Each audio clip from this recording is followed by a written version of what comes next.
Welcome to the Hope Unlocked podcast. I'm Kristen Kurtz, your host. I pray this episode is like a holy IV of hope for your soul. Please help me welcome Eric Robinson to the show today. So excited to have him here. For those of you who can't see, we have this on video as well, but I have this really clear picture of a man with an FBI sign. It's a sign. What does it say? That's my Father's Day gift. That is my book, Okay. which Well, will come we're out in gonna we're gonna October. learn more about this. Yeah. I love it. So I'm excited to have him here today. Before we get into your story and the ways that God's moving in your life right now, would you just share a little bit about yourself? I am a few months retired from 24 years in the FBI, where I investigated drug cartels, gangs, public corruption, organized crime, crimes against children, financial crimes, and national security. I spent 15 of those years as a SWAT operator and also a firearms and tactical instructor. Prior to that, I was a Baptist pastor. Wow. Okay. So we've got a lot to talk about today. We Yeah. have a lot to talk about. Okay. So I want to back it up. Take us back to 18. A lot of times when you're 18, people are like, "So what are you going to do with your life? Where are you going? Are you going to college? What are you planning?" At that time of like, I don't know. I look at people at 18, I'm going, "Do you really think you should be making these decisions?" Tell Yeah. us where you were at that time. I was at Miami University of Ohio and I was studying journalism. So I like to write. I thought that was a good path to go in. Mhm. And along the way, I had grown up in a church home. We went every week, not in a uh, demanding way. That was just what the Yeah. Robinson family did. And so we're glad for that. Um, as I got to college, my faith became a little more personal. I got into Bible studies, involved with Campus Crusade for Christ, now Mhm. Cru, Yeah. and went on a mission trip the summer after my junior year. So I went to Turkey and did some work there. And by the time I came back, I thought, okay, I'm going to go into ministry. Yeah. And coincidentally, I had purchased a ring at the Turkish bazaar as a promise for me to go back to Turkey as a missionary. Okay. So going into senior year, I come upon four cute little Christian girls at the university sitting at a frozen yogurt shop, Okay. and I knew them all. And I come and I pop my ring down on the table and I said, "Who wants to marry me and go to Turkey?" And this curly-headed gal picks it up, puts it on her finger, and she says, "I will." And I was thinking, not you. You've got a boyfriend. I was talking to the single ones over here. Oh my gosh. And 2 years later, I put a slightly better ring on her finger and we got married. Okay, curly hair or the other one of the other ones? No, no, no. The one who picked up the ring accepted my non-proposal proposal. And so Becky and I have been married for 33 years now. What? First of all, congratulations. Second of all, how long did you know her? Oh, well, I had known her from college, and Okay. then and then one day as she was still in college and I was out, she wrote me a letter and let me know that she had broken up with her boyfriend, and I was so sad for her for that. That was terrible. So I I began writing her much hear more that. regularly, and Okay. and boy, we got married. I think she was 21 and I Okay. was 23. Wow. Okay. Slam the ring down on the table. How quick were you guys getting married and actually? Oh, th this was that was just, something as a joke. And then Becky, I think we started dating about a year and a half later. But Okay. again, it started with writing letters and just Wow. getting to know each other. Old fat like letters, actual Like for real letters, letters. There's a not box of text. them. Like people like actually have, you guys are young. There's paper and pencils. Were you using cursive even too? No, no, I wasn't. No, you weren't into cursive. Or Okay. she wouldn't have known what I was saying. It would have been so Okay. sloppy. Yeah. Okay. Awesome. Wow. I've never heard anybody do this before. It's really amazing. And to be together for 33 years, that's, huge. So many marriages, like we look at our world right now, they're not long-standing like they used to be in future or past generations, I should say. Would you say? Yeah, it's when I used to be a youth pastor, I would tell the kids, uh, before you're married, be as selfish as you can be with your potential partner, which means you're not saying, "Oh, I know he's a bad guy, but he'll change," or "Yes, she's Mhm. got these." You're going to be fully selfish, and then as soon as you're married, now you turn that around where you're giving to the other. So Mhm. it there's a lot there's a lot to work through in 33 years. There's a Yeah, lot to pull out of that. for sure. Wow. Okay, so this happened and Mhm. you're still in school. Were you like what was your next path looking like? My next path is I changed majors to religion, studied Islam to understand I was meaning to go to Muslim countries. Wife and I get married a couple years out, and then we were planning to be missionaries together to a Muslim country. Family issues with her family being a little harsh between all that and what we had going on. We thought, yeah, this might be not a wise idea to go overseas with what we're dealing with. So we stayed stateside, and I went through the usual path of youth pastor, assistant pastor, and then I was a senior pastor before the Oh, FBI. okay. So that's the path is youth. There's a Yeah, that's the kind of usual one. a Not a okay. lot of guys come out, number one, you're young, got to learn what you're doing. But Mhm. yeah, when you're 23, 24, Mhm. 25, you know, Yeah. Yeah. starting to learn from other folks. Okay. So I don't want to pass too quickly into pastor to FBI. Tell us a little bit more about that time, as a pastor and how did that like did you love it? What was Uh, that like for you? Because you have a very different, the next path is very different, right? yes. So tell us a little bit more about that. Well, I was in Western New York as the assistant pastor, and the church said, "Hey, we'd like to plant another church off of this one in the neighboring town of Hmm. Jamestown, New York." And I Okay. said, I'd love to be able to do that. And so I went through the process of the Baptist denomination vetting me, and we started a church, took a small core group of people, and said, "Here's what we're going to start." And I I immediately told that group, "We're going to be reaching out to people," and I gave them a flinch test, and I said, "You need to be able to welcome people coming to the church who aren't dressed like church people should be, Yeah. wearing a Def Leppard concert t-shirt, Mhm. tattoos, piercings, gay couples, interracial, you smell alcohol in their breath. You need to have no flinch and just Mhm. say, I'm so glad you're here." And Mhm. people got that idea. Like if Yeah. God was going to judge us, he was going to judge us for erring on the side of grace, Hmm. of just welcoming people in. Yeah. And I emphasize that Yeah. we're going to take our time. We're not doing altar calls because this is a big deal. Yeah. So I emphasize the parable of the treasure in a hidden field, where Jesus says, "Kingdom of God's like a treasure hidden in a field. Man comes upon it, sees its value, so he sells everything he has to buy that field." And my point is, you you people are giving up everything, their old way of life, maybe Yeah. relationships, in order to say that is worth it. Hmm. And that's not coming in one sermon, and it shouldn't. And Yeah. that's not coming in one, pamphlet to show them. So we're going to show people you're safe here. Please keep coming back. Please Hmm. keep learning what this life is about. Yeah, awesome. Well, I would love to hear maybe a testimony of maybe one of those people. I have a book that I read recently, maybe within the last year, called Ragamuffin. Have you Oh, heard of yeah, it? yeah, yeah.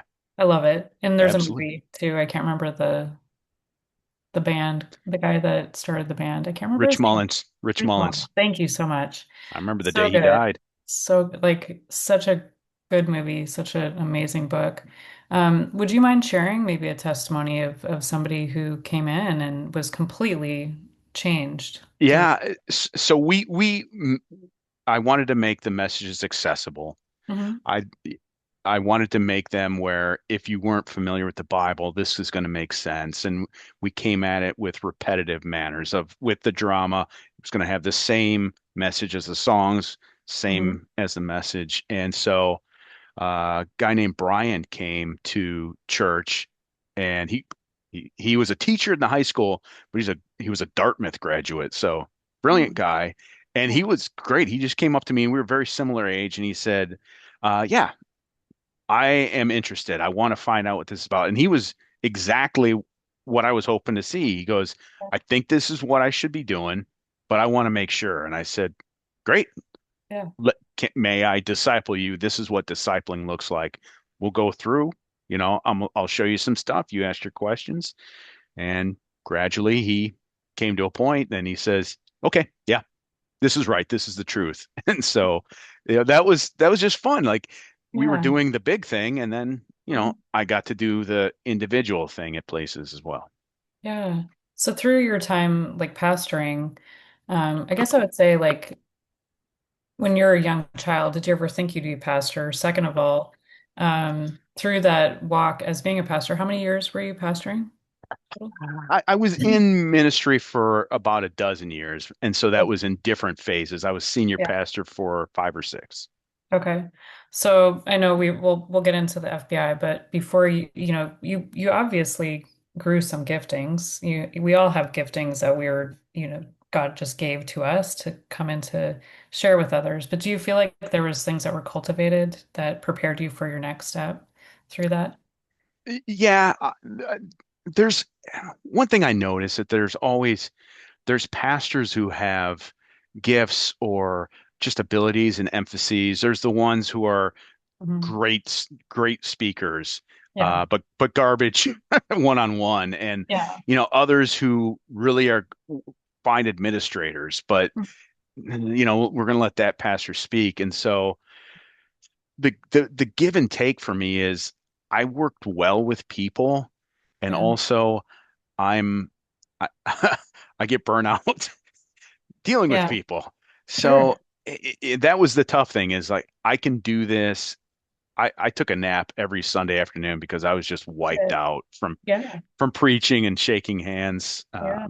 So um, I think I probably got that from my mom, although she's much more an extrovert than I was. But Okay. I still could use some of those just speaking and connecting abilities, which definitely came into play in the FBI. Oh, good. Yeah, because it sounds like you kind of maybe operate like me a little bit. I call myself a book-ended introvert. So I Yeah. feel like the beginning part of my day, like I need to be by myself. I can pour out all day long. And then the end of the day, it's like, everybody leave me alone. Yeah. You know? Well, Right? and Susan Cain writes about that in her book that it's not yes or no, introvert, extrovert. Mhm. There's Yeah. grades, Yeah. and I think the best way that she describes it is, um, you're like, okay, I'm full now, Yeah. and so you and I go to a party, and you might get full faster than I do, but we're both Yeah. getting full before 10 p.m. Right. Yep. I love that. What would you say? I feel like I don't know what it is lately, but I just keep kind of feeling like a lot of people are burning out. Um, What would you say to, looking back as a pastor, because I'm sure there's a lot of people pulling on you, right? What would you say to a pastor maybe who's like, yeah, I'm feeling that. Like, how can they, create boundaries, or what would you say to them? What would you say to yourself back then? Well, you know what I mean?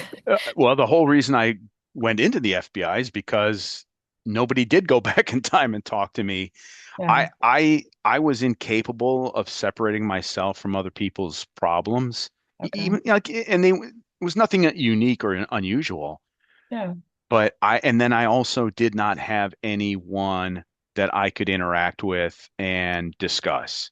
Okay. So I was fairly young, Mm. late 20s, early 30s, Yeah. new at being a senior pastor, Mhm. feeling like I had to hold a facade of I'm perfect, I'm good, I have no Mm. vices, I'm always Mhm. happy. Mhm. And, that obviously was manufactured by me, Mhm. but also not completely Mhm. because I wasn't coming up with that idea wholly on my own. Mhm. There is some type of expectation in the Mhm. church from people like, hey, pastor's got it all together. Mhm. And, and then I just amplified it. So Mhm. uh, I would say, you need to find people who are safe. Yeah. And sometimes there are other ministers. And then sometimes they're just another godly man who can Mhm. take what you're saying and not have judgment if you're like, hey, I'm having real problems Yeah. with lust, depression, anger, whatever it is. Like, yep, Yeah. you're a human being. Yeah, absolutely. So that's huge. I think that's a lot of it. What I've been just kind of sensing is that, we all need people, safe people, neutral people that Hmm.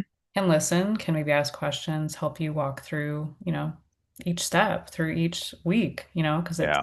it's a lot pouring out, especially for people who pour out a lot. Like we need people pouring back into us too. So Yeah. thank you for sharing that. So let's talk more about this massive transition. I'm like, I can't wait to hear like that moment of, it's Sunday. I just got done preaching a sermon. Like tell us, like when was this? What year was this? What happened? It was October of 2000, and I had been struggling for 2 years with stress-related headaches every single day. And it was because of what we just discussed. Yeah. And I'm seeing doctors, I'm taking medication, nothing's working. And I finally got to a point where it wasn't like one Sunday, I don't recall, Okay. but I had been fighting it for so long, and I Yeah. knew I either need to change or my body is going to something's going to happen Yeah. because every day I have headaches. Uh, My body is trying to tell me to stop, and I'm going, oh no, I can push through. Like Yeah. at some point, it's going to go, oh, guess what? Now we're going to do Yeah. this. Right.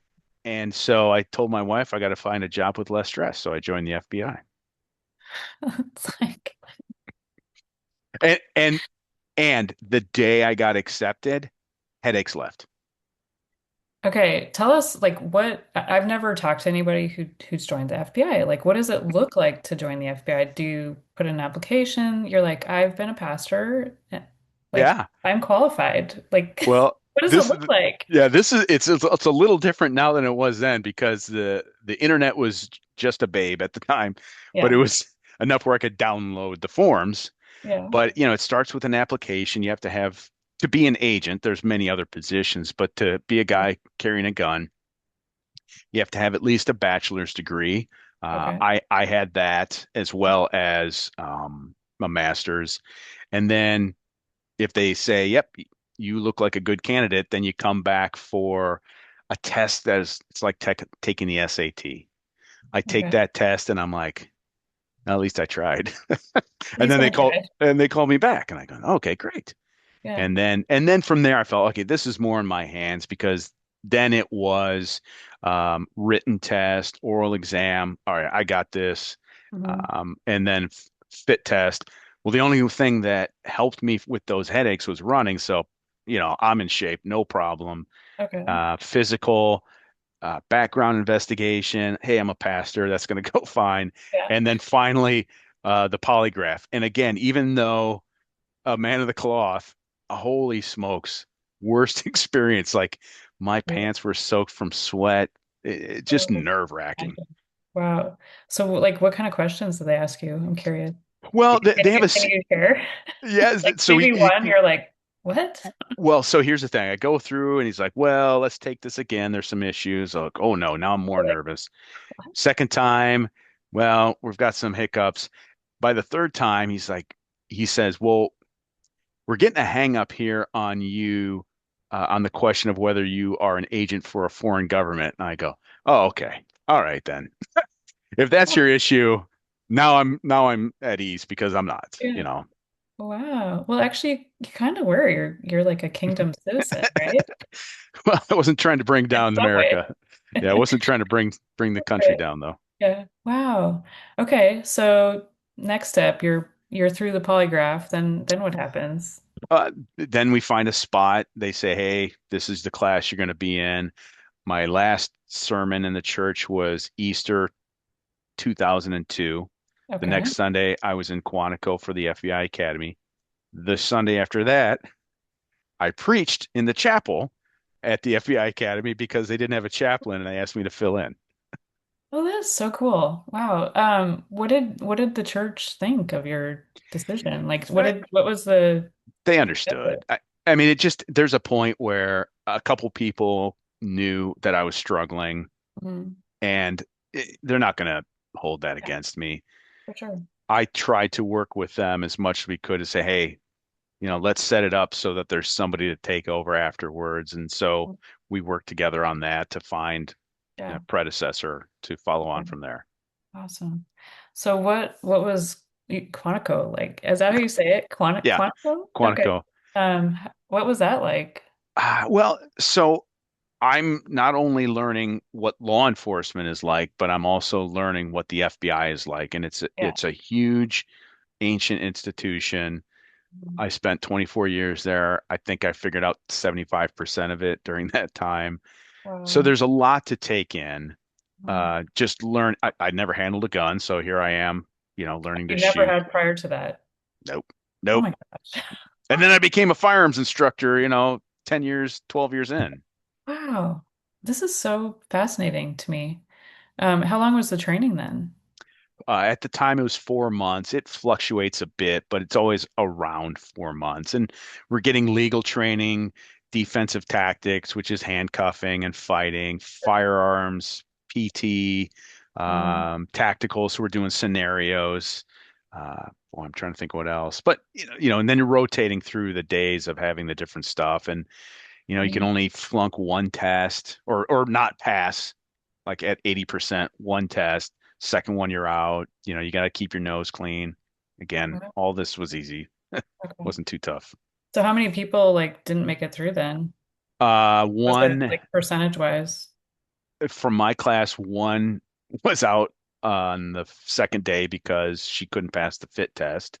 Um, Another one got tossed because he flunked a couple tests. mhm. Another guy left like 2 weeks before we graduated because he's just like, I don't think this is for me. Really? Yeah. Was there any time during your training that you were questioning at all? No, it felt good and it felt right. And if anything, I was just amazed that they're taking a chance on me, that this is great. Like Yeah. this, it wasn't like the FBI was always a dream, but like when I got in, I thought, oh my goodness, this is remarkable. Who Wow. wouldn't want to be in the FBI? So you felt like you almost like obviously you kind of went through your life to get to this place and you're like, this is where I'm supposed to be.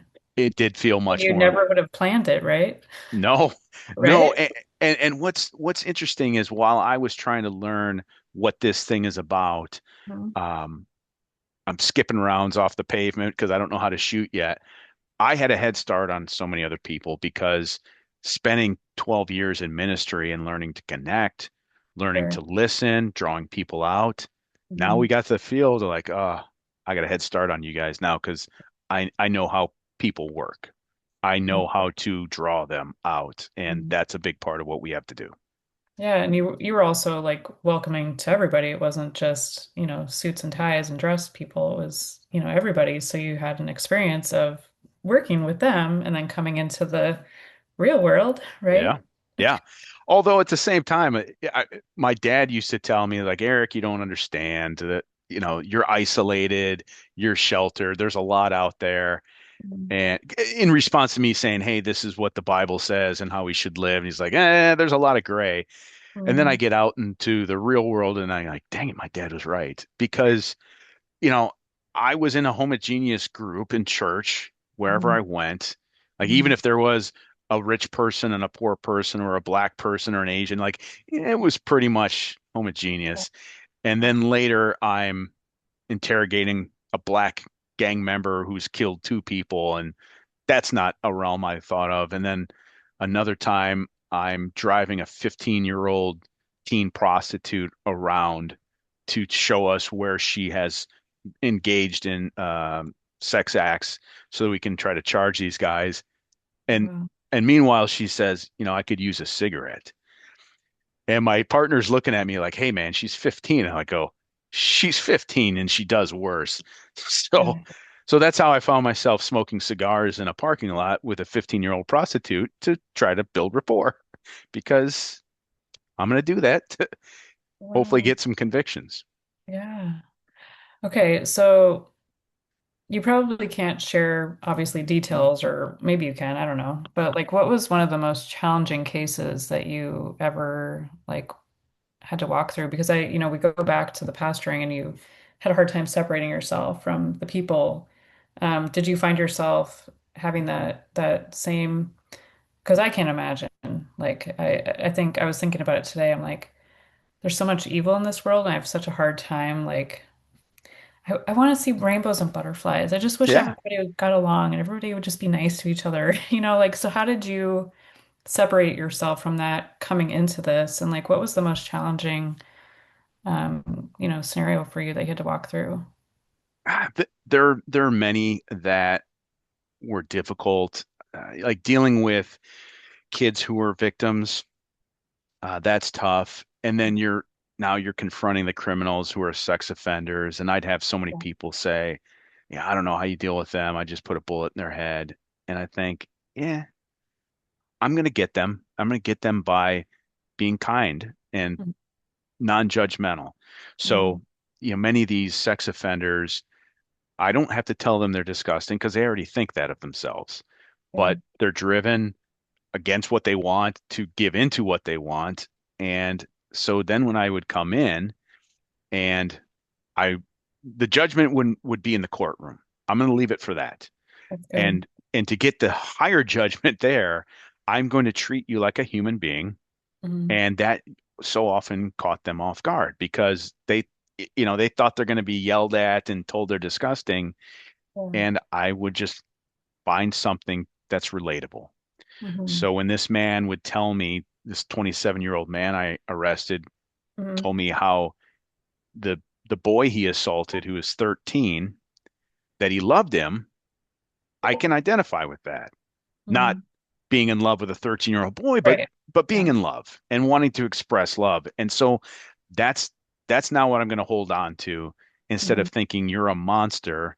Mm-hmm. You've done something monstrous, but you're Yeah. a person, Mm-hmm. and I'm going to catch you off balance by not reacting just Yeah. like in the church, just like I Right. taught my congregants. Like, Yeah. you tell me that this is what you did to him, So good.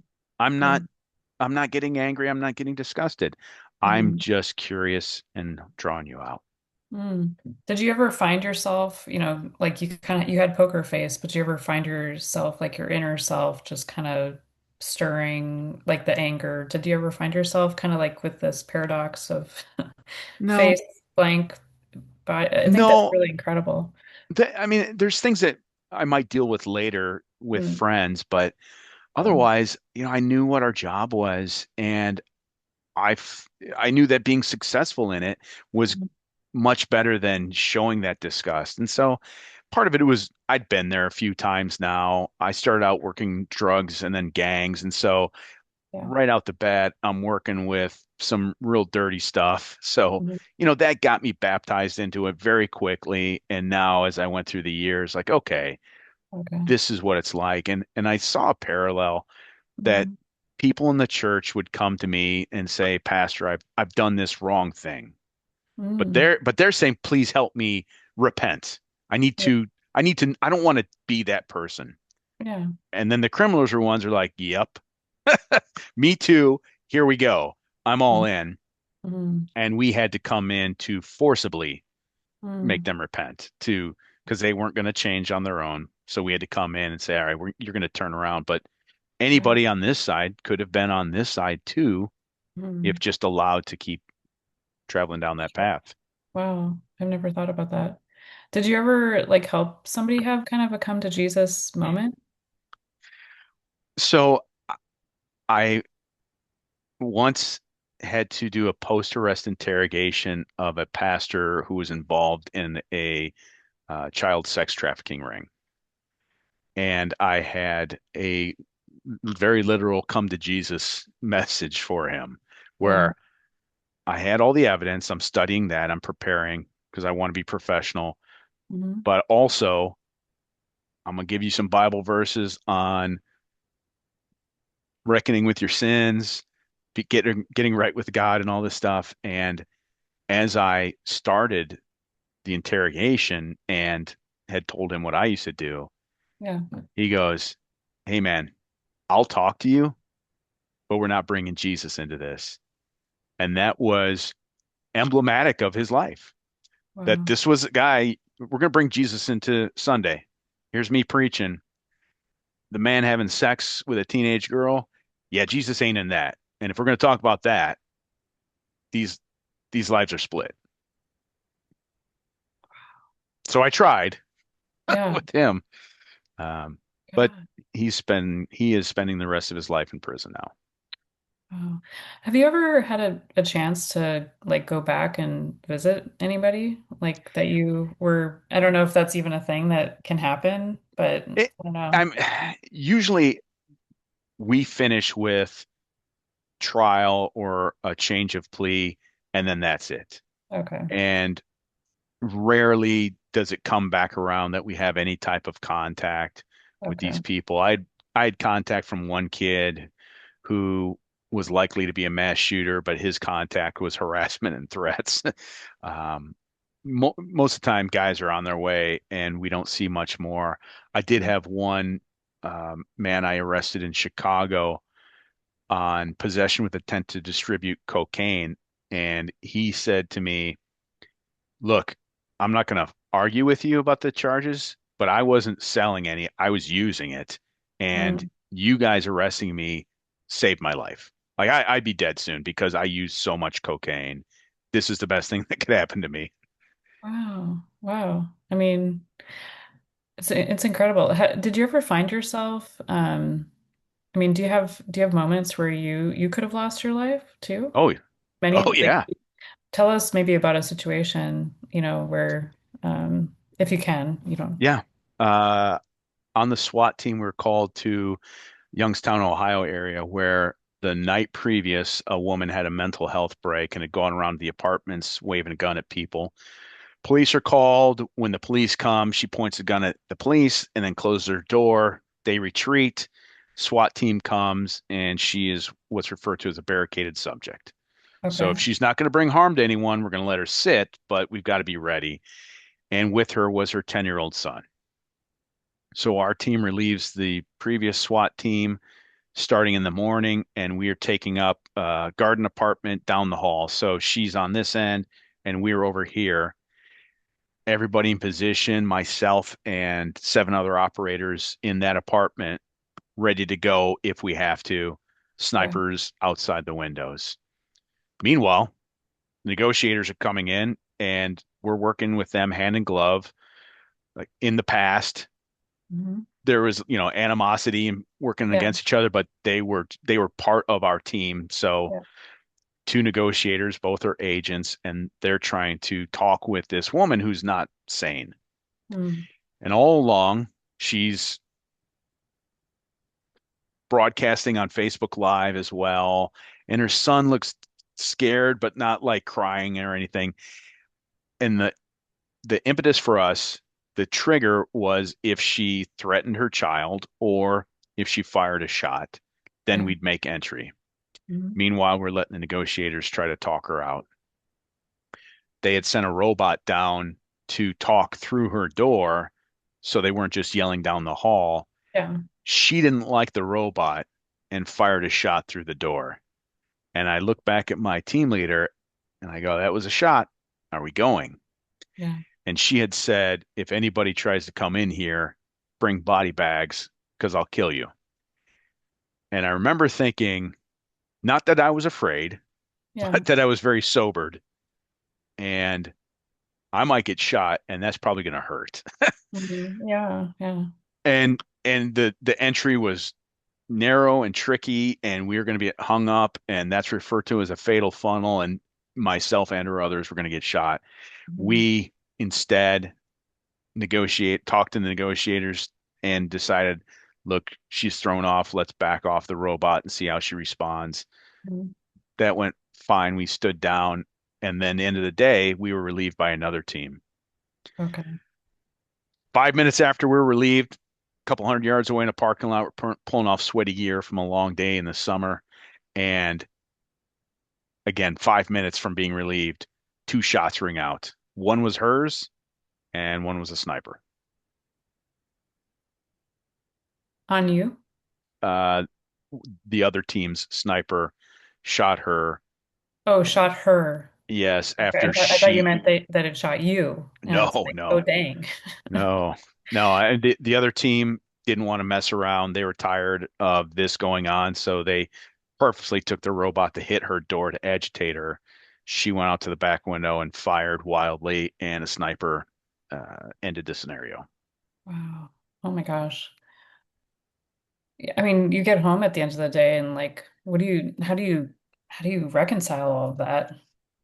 Well, I had a 3 hour drive, so I had plenty of time Okay. to talk it over with the wife. Yeah. But I mean, there's times like that. I was just mentioning to someone else. We had a time a couple of years ago where I worked all day, tried to go to sleep, and then we're getting called out that there was a man who had paid $15,000 to a driver to take him from the West Coast to this address in Washington, D.C. And the driver, put in his GPS, but later looked it up online, and it was the Israeli embassy. And the man was acting odd, carried a backpack on his front all the time, never let it go. The driver said he thought he was Persian, and his instructions were, I need to be there by October 7th. And that would have been the 1 year anniversary of the Hamas invasion into Israel. And Yeah. so we're like, holy crap, this Right. guy is going to bomb the Israeli embassy, and he's got a bomb with him. And he stayed the night at a hotel in our area. Bomb dog went around it, hit multiple times for explosives. And I left at midnight to work all night so that we would arrest him in the morning. And I Yeah. told my wife when I left, I said, this is going to make the news one way or the other, Right. which Yeah. was like, hey, FBI takes down terrorist or seven FBI agents killed with bomb. Wow. So, okay, now I gotta know a little bit about your wife. Let's ask a little bit, Becky. Yeah. How did Becky handle all of this? Like you're leaving for the day, like every day you left was how did that work out for you guys? Like was there always a threat that you something could happen to you pretty much? There was Not there's not always a always. th yeah, there was always a threat. We didn't know if people would oppose us violently, and Mhm. usually they didn't because we were well prepared and that we outnumbered them. Mhm. But early on, when I'm in Chicago, Becky's texting, "Hey, let me know when you're safe," and how are you? And Yeah. then by the time I'm in for 20 years, I would say, "Hey, we got a SWAT operation on Tuesday," and she's like, oh, "Okay, I'll put it in the calendar." And I'd say, "Oh, this guy's kind of violent, actually," and she says, "Oh, okay." I said, "Well, he told an informant that he wouldn't be taken alive." And she'd say, "I told you I'd put it in the calendar. What do you want?" So like after a But certain just time, you just kind of okay, he comes home yeah. each day and I have no control over it anyway. But Yeah. yeah, I mean, she went from being a pastor's wife, fully involved in the ministry to, Right. all right, now stay at home mom for a time, but then later established her own business that she's been running for 14 years now, Oh, marketing authors. So, you oh, know, very cool. Okay, she well, she went through a transition as well. I think that might be part of what helps you do something else that you've also been doing. But I want to make sure that we kind of capture the end of your story of when Yeah. did you retire from the FBI and what made you decide to retire? Well, what makes me decide to retire is they make you leave at a certain age. Oh, So, they do. yeah, as an Okay. FBI agent, like you can ask for extensions, but I was coming up on 57. 57 is mandatory retirement. So Okay. I just thought, hey, look, let's move on. So I Sure. retired in January, Okay. and since then, uh, taking care of the kids' house, things like that, So watching just the dog. January of this year. Yes, yeah. Oh, okay. Um, January 2026. Like what was it like for you? You know, you're not clocking Uh, in the next day. Was there a period of just, I don't know, like aftermath PTSD? Was there anything that you experienced kind of going from fully charged to like now what do I do? Does that make well, sense? yeah, I mean, there was an identity issue when you're an agent for that long. It Hmm. becomes part of who you believe yourself to be. So I, Yeah. I struggled with that leading up, but then also I did not properly estimate what I was in that stress. So yeah, Okay. I mean, I was chasing the highs, having Yeah. fun, bonding with my SWAT mates, and Mhm. also that's tiring. So Right. I missed the people and I missed the action. And then, Mhm. but I didn't realize that I was doing that in spite of, ugh, this is awful, you know? So yeah, missing the people, but Mhm. also not missing waking up at 1:30 in the morning for a SWAT operation to Yeah. drive across state and, Yeah. Yeah. have my life threatened on top of it. So Right, right. So like what was the first thing that you did? I don't know. Did you go on vacation? Did you do anything fun? Did you celebrate retirement? How did you do that? I celebrated retirement the way that I wanted to, which Yeah. is on my last day, I uh I was like the lead firearms instructor for our office. So Okay. I said, "Hey, we're gonna have a firearms day. I'll lead you guys through it." So Yeah. everybody shows up and then they come to the the farewell luncheon. And at the farewell lunch, I go through and I roast everybody because it had become a habit that when guys retired or moved, I'm like, Yeah. "Okay, I'm Yeah. roasting you." I love And it. we'd have fun doing that. That's awesome. Well, you've since released something. Tell us about this next journey because, as you said in the beginning, when we first got started with the interview, you have a book that came out. Did you ever think you'd write a book? What was that process like? And it sounds like your wife maybe had a little bit to do with this. She did. Her company, Weaving Influence Press, is the publisher. I will be the third author published. They've been marketing books for 14 years and authors. And of course, my wife comes to me and says, "You should write a book." And I thought, sure. And I sat down and the book, it's actually still in the hands of the FBI for them to check it off and say it's okay.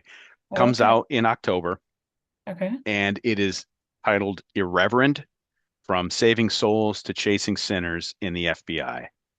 So it's the story of a reverend who was put in some irreverent positions along the way. We were getting dirty with people, Mhm. and it's a look at what happens if you take a Baptist pastor and stick him in the FBI.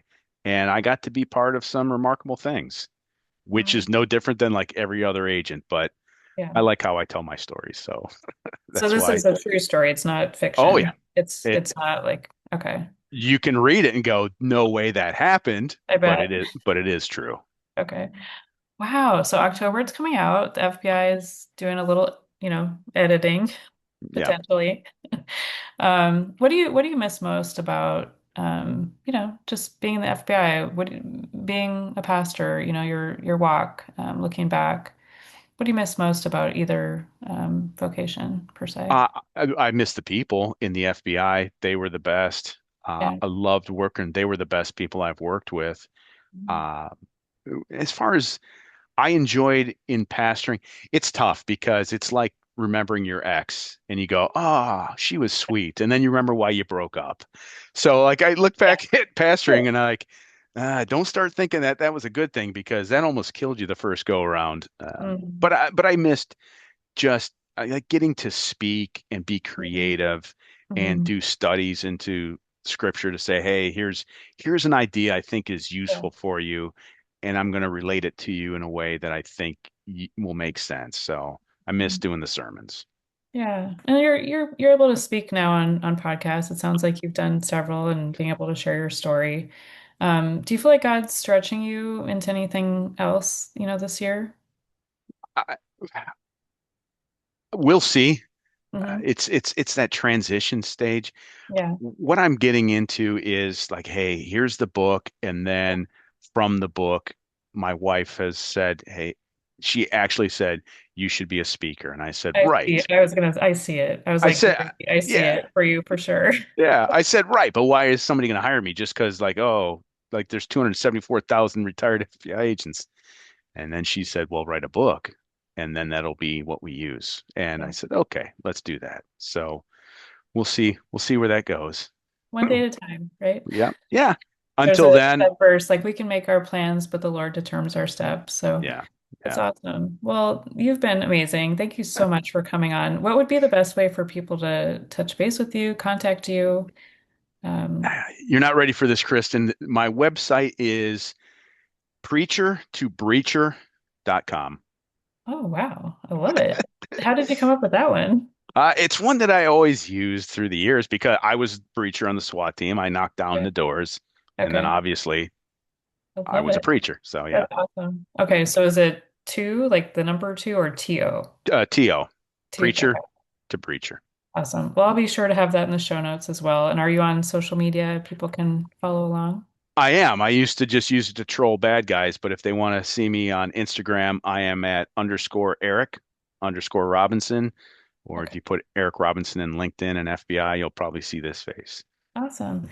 Well, before we wrap up, I would love for you to just share, I do this for the one, and if there's the one listening in today, would you have any other words of encouragement or wisdom that you'd want to share with this one listening in today? I say this through my time pastoring and then carrying over into the FBI work, there was never a time that I regretted being curious Mm, of listening and wondering what's going on with someone rather than coming to them knowing the facts, knowing for sure what's happening. So it really worked in law enforcement and it shows up when you're dealing with somebody to reserve judgment, but yeah, be curious. Why are they like this? What's going on for them? that's good. That's a huge key for somebody today.